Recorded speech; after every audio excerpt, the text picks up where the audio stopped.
About 75 million years ago, okay, there was this tyrannical king named Zemu, okay?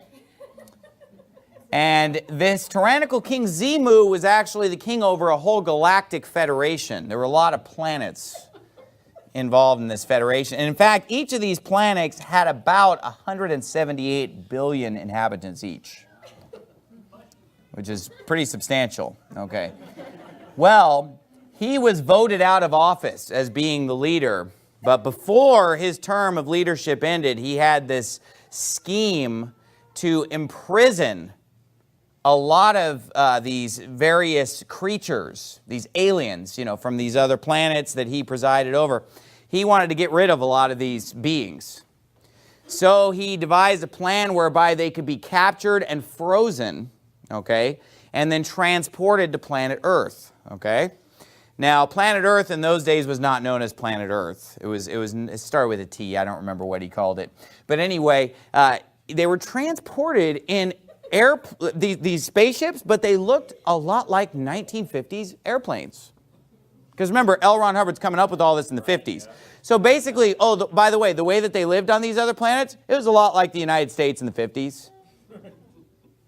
75 million years ago, but the streets, the houses, and everything was similar to 1950s LA. Okay.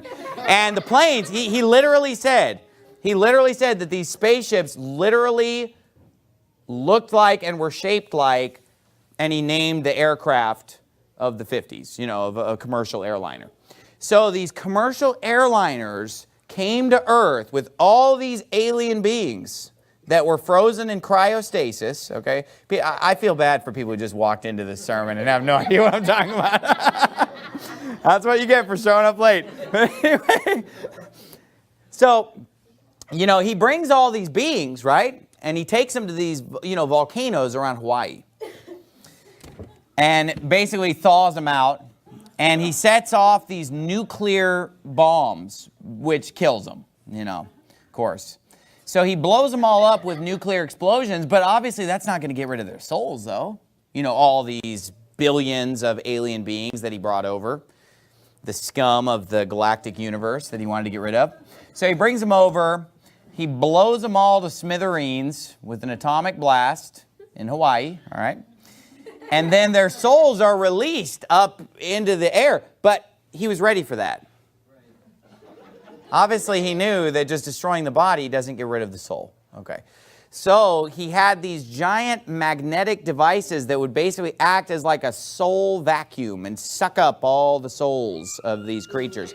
So he sucked up all these billions of refractory spirits. Okay. And he basically brainwashed them. He put them in a re-education program where they were brainwashed, then they were released again into the earth. Okay. Now, 75 million years ago, of course, you know, there were no human beings on this planet. But over the course of time, through evolution, you know, mankind developed. And here's what happened. When mankind developed, all of these spirits floating around, what he calls thetans, these thetans began to attach themselves to human beings, okay? But it's not on a 1-to-1 ratio. It's not like one of these things attached itself to one human being. Oh, no. People can be teaming with these things. And in fact, people are. All of us are, according to Scientology. You know, we all have all these alien spirit parasites living inside of us. And the goal of Scientology, one of the goals is to get these things out of you. You know, and they call this being clear. You know, so you go through stages of Scientology where you're pre-clear, then you're clear, and then you get to where you're an OT. Not an OG, I said an OT, which is an operating thetan, where you're like your own thetan. You know what I mean?